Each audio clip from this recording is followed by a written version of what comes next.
Steve here. Welcome to Red Flag Life episode, oh dear, episode 5. So, life hacks how to live as a red flag. The YouTuber sphere is full of avoiding red flags, but guess what? Most of us have fallen into red flag territory categories.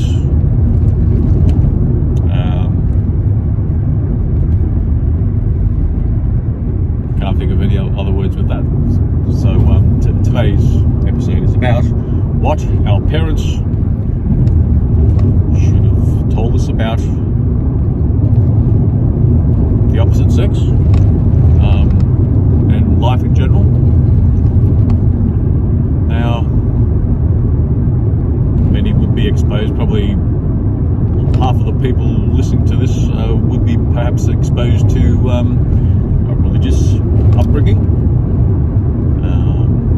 Bible bashers, as they call them here in Australia, the derogatory sort of term, God botherers, they say as well, anyway. And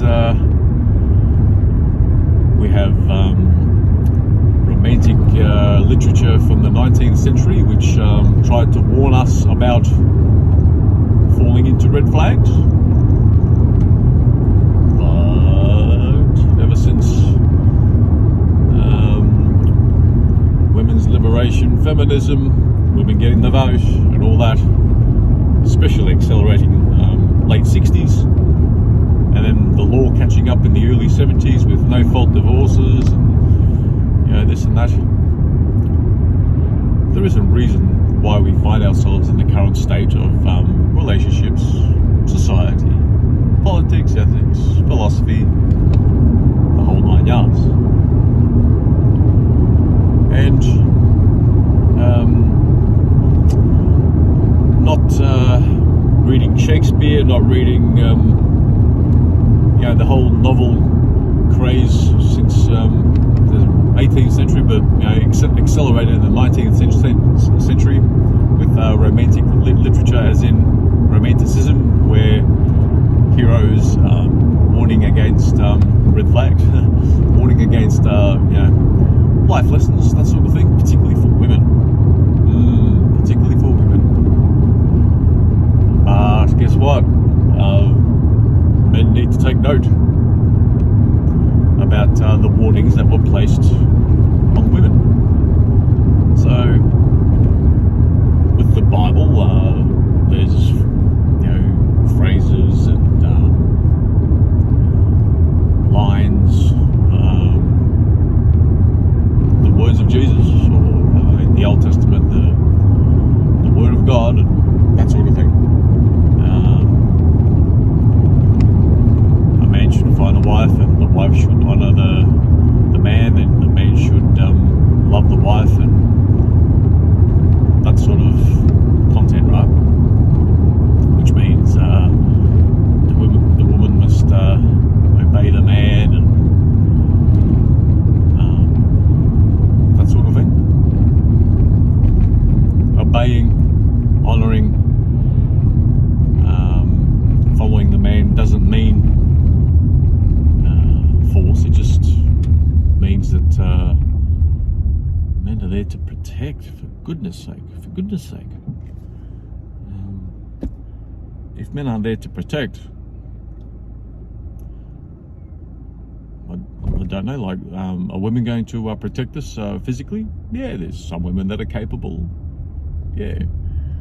but even women that are capable, imagine just a mediocre man overpowering that capable woman. Yes, how could I be saying that men are stronger than women? Like, it's a travesty. I'm a heretic. It's blasphemy in wokeism. Yes, I won't go down that sort of rabbit hole rant theme, because many know the shtick, know the script, know the story.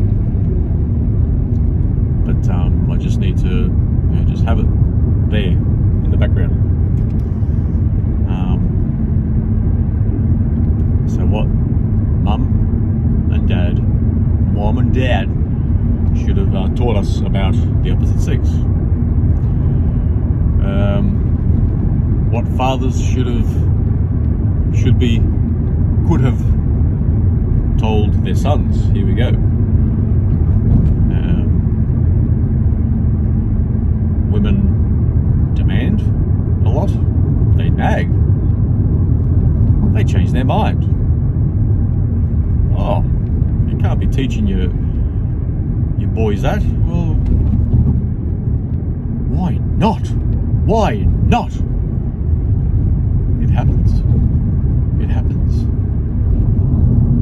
Let's go on. Most women are vain.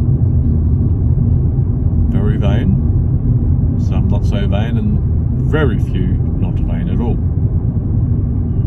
Let's face it, you need some vanity to, as a young woman, to get ahead in the world, to increase your sexual market value, to do the whole hypergamy thing, to gain the best possible partner, husband, to provide you with the resources that are required to travel. No, fucking travel. But Botox. Kids. Believe it or not, oh, what a concept. Marriage and long-term heterosexual relationships are about kids. Oh, what a concept. What a concept.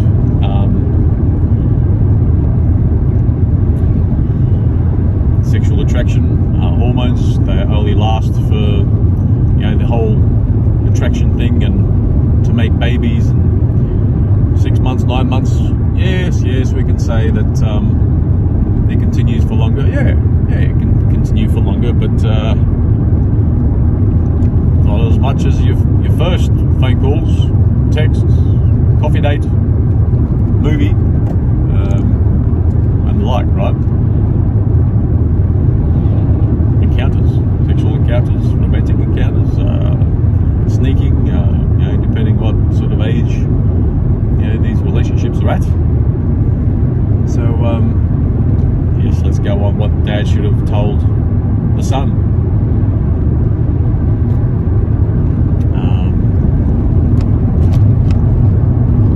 I think I've pretty much exhausted it in a way, like you get the drift, as in what we should have said. What some fathers do say that they shouldn't really say, is that chivalry, like put the woman first, and let me qualify that. In certain ways, put the woman first in safety, security, some love and affection, which is required, a must, and seeked by women. I should have added that in what fathers should have told their sons, so just add that. But so just to extend on what they shouldn't say is being a white knight, rescuing women, that sort of thing. What does that mean? Well, in this day and age,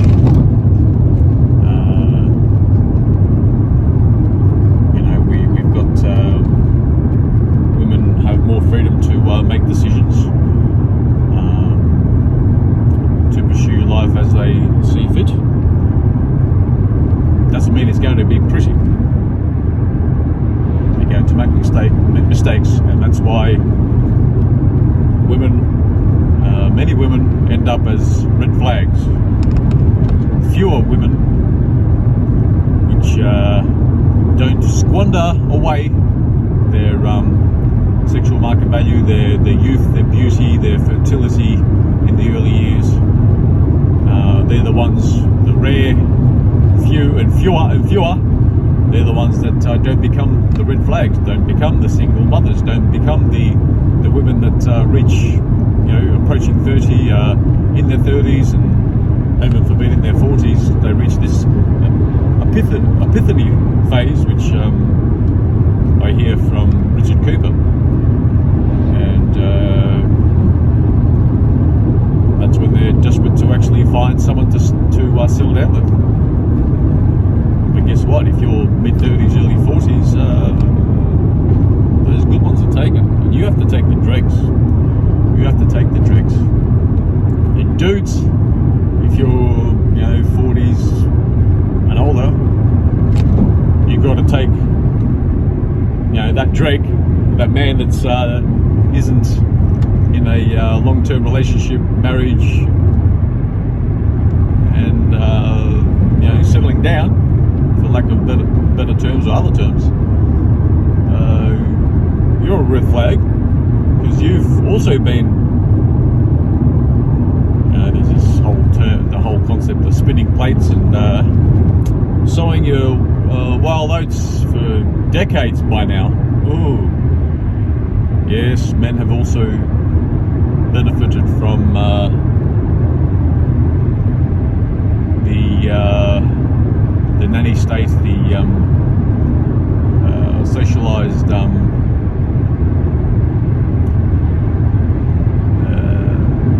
what's the best term?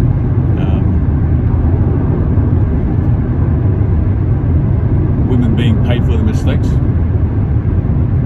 The law is supporting public policy as well. When a woman isn't satisfied with the man anymore, and the man isn't providing, there is a calculated decision in having the state pay for your mistakes. And women, I'll do what fathers should have taught their daughters as well. So that's pretty much in a nutshell, for the son's part, what fathers should have told the sons. The negatives with the being a white knight and rescuing the women all the time. Yes, we need to give some women agency. Give women some power of decision making and ownership of their mistakes. For men that, as a mating strategy, you come in as a white knight. It's not the best. It's not the best for a woman's agency, ownership of her life.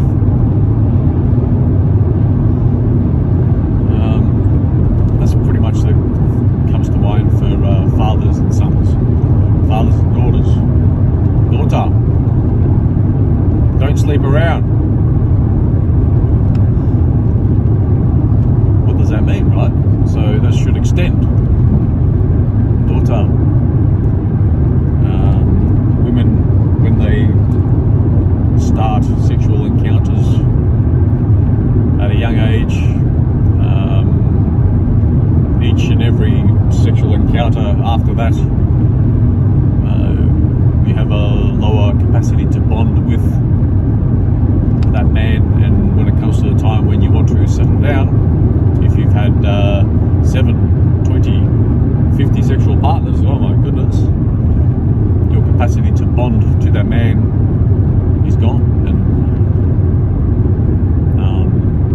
fathers don't know how to don't know that the whole bonding and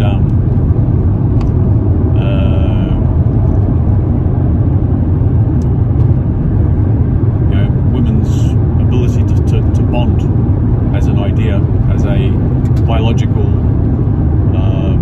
some biological knowledge that we do know about in this day and age. Fathers haven't come across it, right? So their idea of not sleeping around is that, but they should extend into if you start early. Back in the old days, chaperones, you're not allowed to go anywhere until. There's a quick story. There was an Indian fellow student of mine, approaching the age of 20, and she's not allowed to go out and until she gets married. Well, how am I supposed to get married and find him out if I don't go out? Yeah, it's complicated, isn't it? And so yeah, that's pretty much the story. But basically, there's this expectation you can't go out until you find a man. Like, yeah, it's complicated. History used to be complicated because history used to be very risk averse. A young lady that gets pregnant out of wedlock, oh my goodness, the whole family reputation is gone into disarray. And so there was a whole you can't go anywhere until you're 30 type thing. Yes, you can go out, but it's going to be with older brother chaperone or mum, dad, grandparents going out with you. If you're in a dorm type setup, or you can't have the door closed. At least one leg has to be on the floor. One leg on the floor. You can still do stuff, but anyway, that used to be the whole idea. And there was protections for the family. That's most of the motivation, reputation for the family, and the other was motivation to protect the woman from mistakes, errors, and so the family can approve of the prospect. Yes, in this day and age, it's unheard of, even criminal if there's any force on the daughter with that sort of idea, right? But guess what? It was punitive. There was a lack of freedom, but there was an attempt to protect the community, the society, the family of that circle around that daughter. So,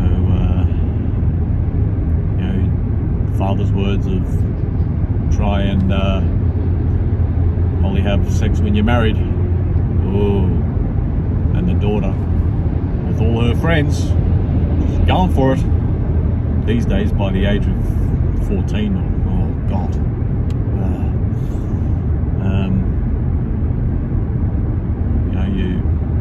The daughter, she'll say, I know my rights, and she'll report you to the cops and all that sort of thing. And yeah, it's complicated, isn't it? Mum, dad. What else should father say to daughter? Boys are after one thing. Be careful of the boys. And the daughter was like, oh, cool. Yeah, you know what I'm saying. Which pretty much validates just going for it, right? Well, oh my goodness. So fathers should arm themselves better in communicating some of these lessons about boys, right? So, yeah, isn't it tough? Yes, it is. So men should know the whole concept of the whole. I mentioned in the last episode where with the sellotape, sticky tape, the first bond when you unroll it from the roll, it sticks nice. You rip it off, put it back again. Yeah, it sticks, but not so good. And each stick unstick, the bond is gone, and that's pretty much what happens with a woman's ability to bond with their partners. And even that's complicated. Even that particular concept is complicated to bring up to a young lady. I've brought up that sort of thing to a young lady in the recent past, and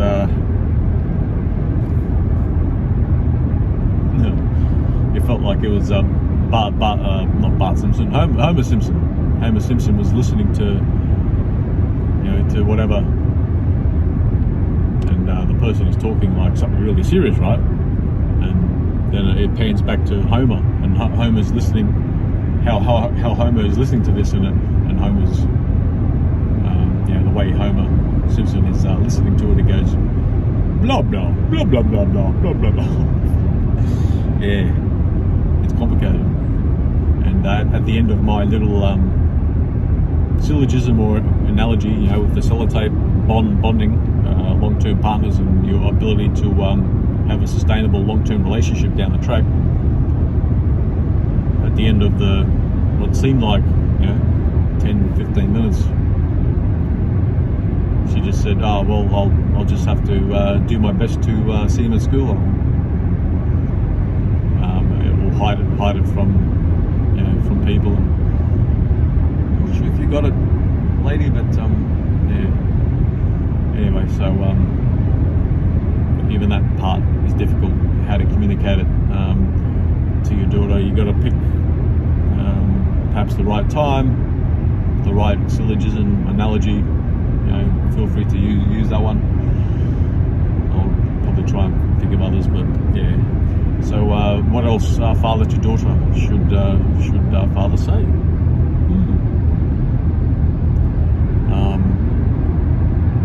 How about you can't have it all, daughter. You can't have a career, be a mother, and be a loving wife, and support us if we're sick in our old age, and then take care of kids and that sort of thing. You can't have it all. Oh, why is that? Well, father should use some reason, like are you smart enough to earn 6 figures perhaps? If you're not, and you're going to be just working in a call center, answering customer complaints, or being a checkout chick, that's not really a career. Like if you're earning $15-20 an hour doing that sort of thing, and you put your child in the childcare, ruining their bond with you, taking into account childcare costs, then travel, lunches, working wardrobe, and the like, paying taxes, working 38 hours a week for like $2 an hour. That's probably what it'll turn out to be on the sort of average sort of wage. So yeah, you use some that sort of reasoning. Just option and an idea. But Daddy, I am smart. You say I'm smart. Well, are you a C student, daughter?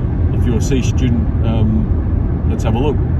Let's draw some comparisons. How about your auntie? How about mum? How about Jane next door, or such and such friend of such and such, the gardener? How they were a B student, and they chose to be a mother. Those sort of comparisons. About the late, particular women that were A students, got into engineering, and ended up just after graduating, starting a family, and they're not engineering anymore. So let's think, is 3, 4, 5 years of study effective, efficient, smart?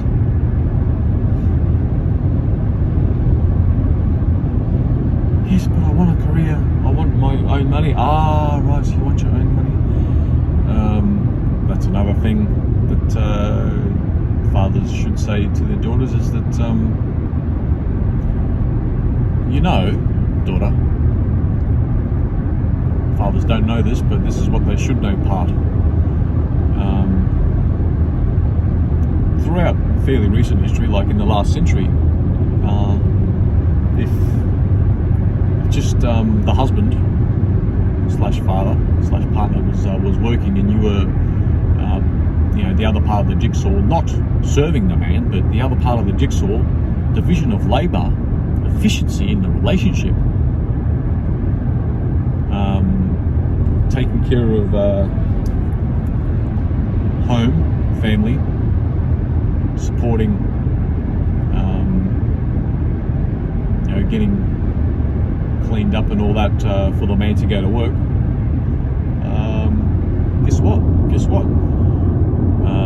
There's less,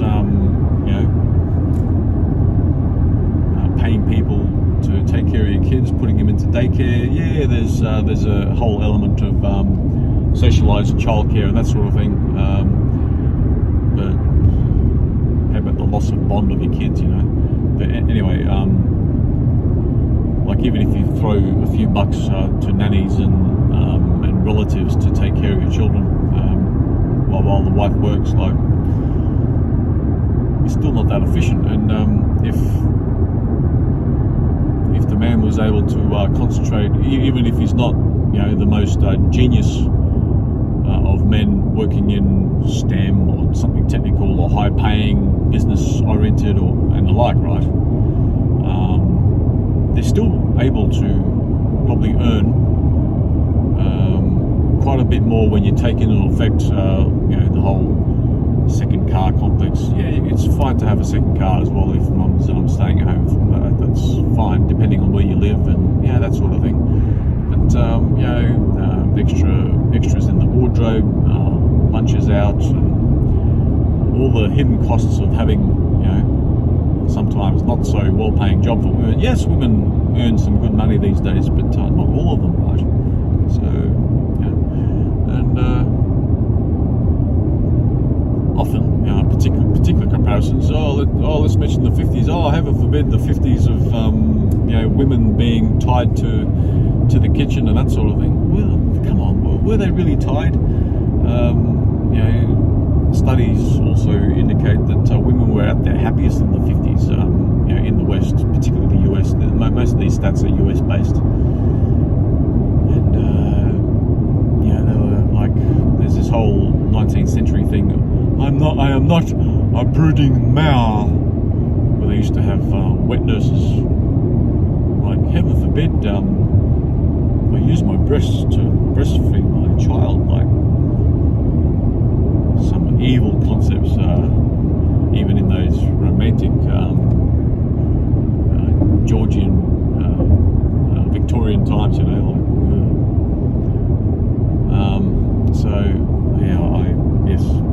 I digress, but let's get back to it. And often in the 50s, the man was able to earn more than these days, like comparing incomes and living standards. The man was able to earn more than if the man and woman worked. If they both worked in this day and age, the man was able to earn more. So, you're able to live a middle class life, car, TV, holidays, with the luxuries of the time, while mum, the wife, stayed home, chained to the kitchen sink, and we're not brooding mares and that sort of thing. Yeah, I get it. That sort of thing comes to mind, but let's draw some comparisons. Even since COVID, there's a lot more women making the decision to stay home, and they're loving it. Well, most of them are. Spending time with the kids, bonding, and let the dude slave away.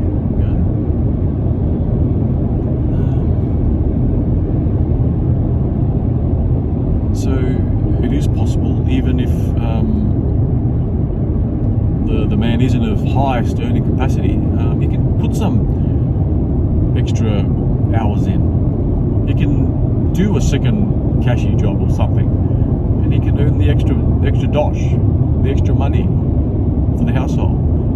And I was sort of trying to mention before that a man contributes 90% of his income to a family, where usually when a woman contributes income,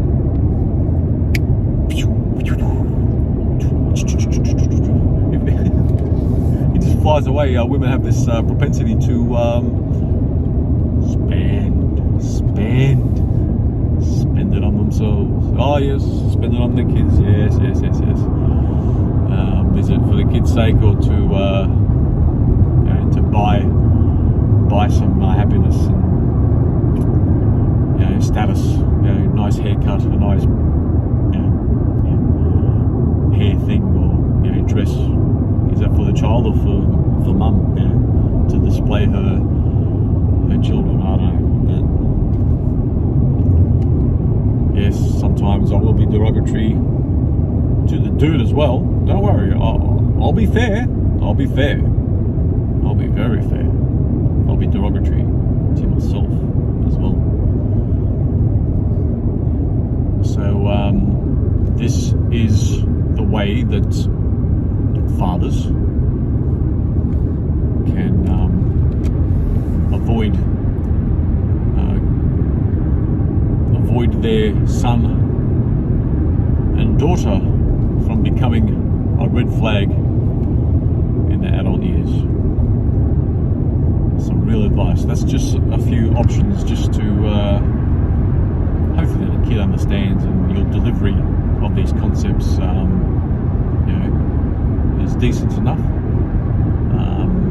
They should grasp it, age appropriate wise. They should grasp it. Okay, what should mum tell the sons? Mothers often tell the sons, treat women with respect. Treat women nice. Be nice.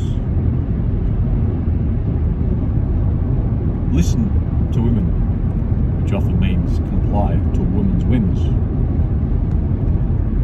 Really, what mum should be saying to the sons is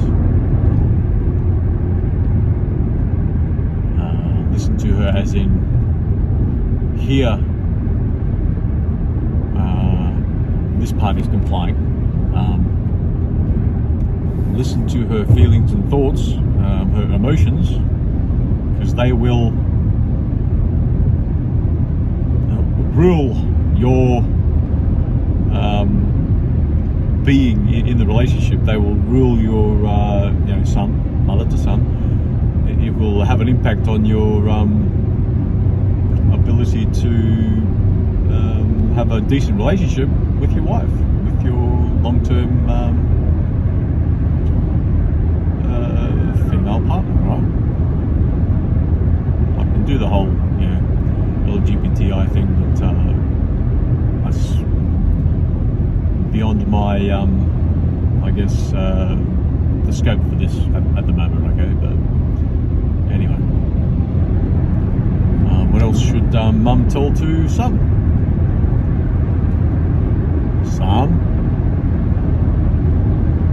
Protect her, physically, emotionally, yep.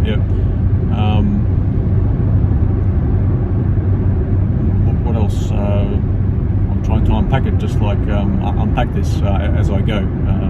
Usually, if someone's prepared, you're caught in this box and you can't riff, So yeah, I'm probably caught in shallow content for that. But guess what? Perhaps father knows best. Father has more chance of understanding best.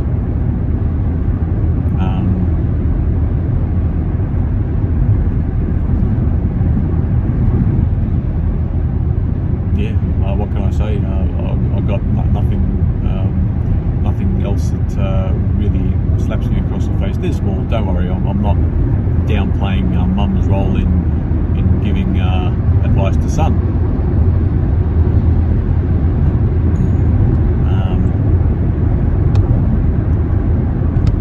Perhaps don't take advantage of women. Father could also say that to son, but mum, you can say that to son as well. Don't take advantage of women, because they have this desire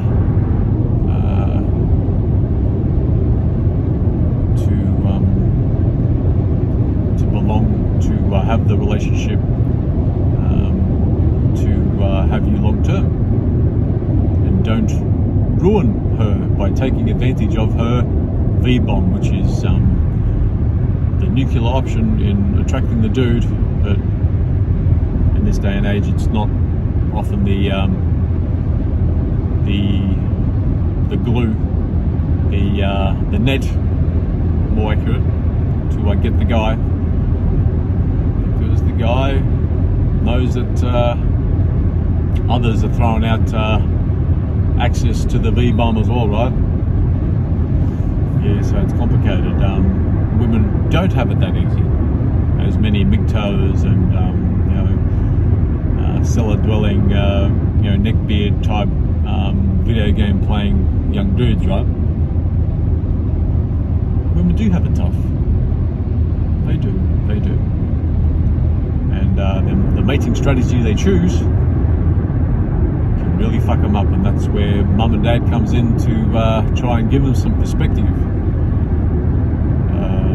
It's pretty hard to talk logic to a young lady which is ruled by her emotions and feelings, together with hormones. It's pretty hard to reason with a young woman, apart from force, like in history, religious ideas and the whole chaperone, and you can't go seeing boys sort of thing. Yes.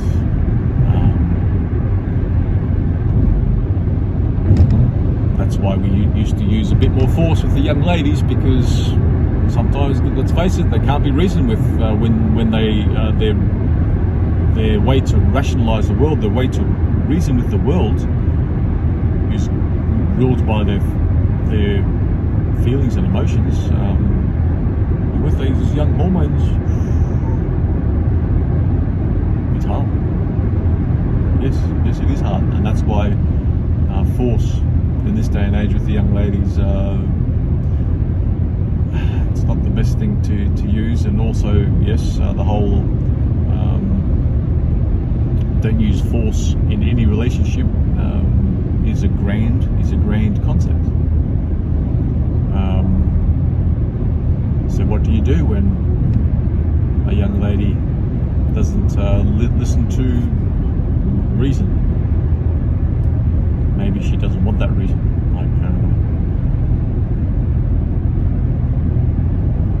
We've got to do a better job at convincing with the verbals, and young ladies have a better propensity to reason with verbals as well. Okay, much more than the guys, but at least the guys, the young dudes, have the greater propensity for more logical, practical thinking. Okay. So, yes, I didn't say it's going to be easy. Yes, we can do the whole force thing, chaperoning, and you can't go dating and this and that until you're a particular age. By that time, a lot of the beauty and is starting to disappear. The peak of maturity and beauty in a young lady, supposedly around age 18 to 22, 23. Very short time. That's when young ladies, mum and dad should be saying this to their daughters. This is the time frame where you need to nab the best prospect for your future husband, partner, long-term prospect, right? That's going to be also fairly hard to convince the young lady, because the young lady is going to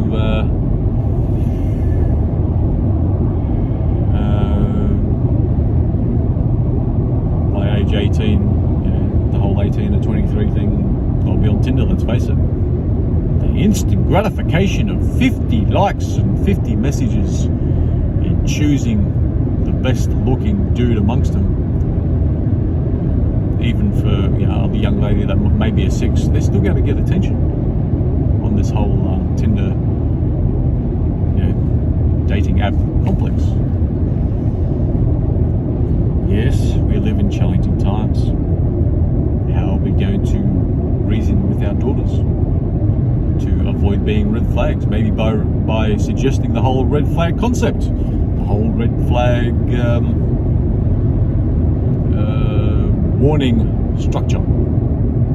If you become a red flag, if you divorce, if you're unmarried mum, and if you don't get a long-term prospect by the time you're 30 and have kids by the time you're 30, or that sort of thing, well, you're building yourself up to red flag life, and that's why they'll end up here.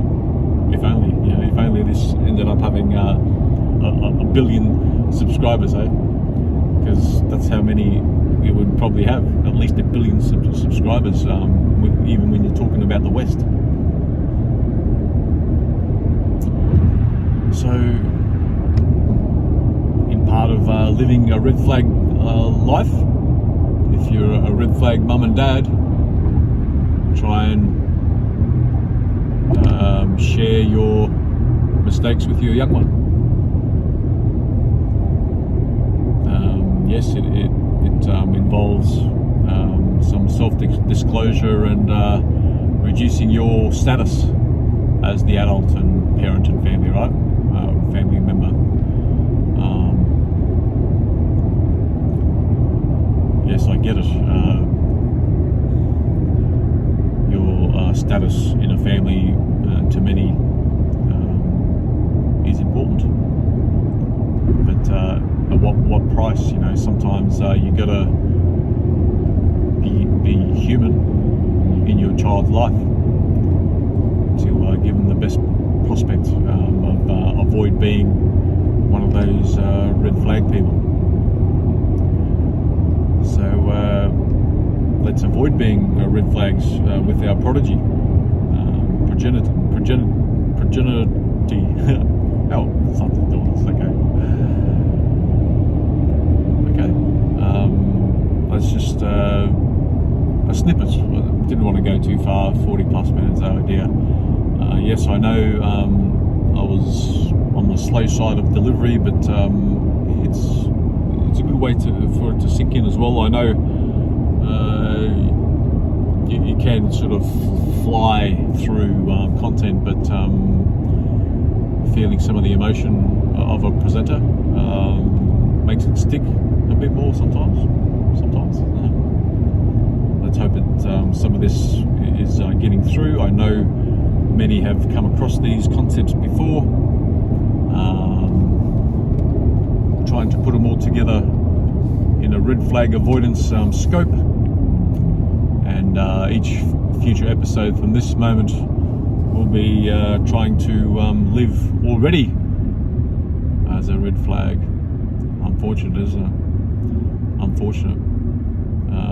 It is possible to end up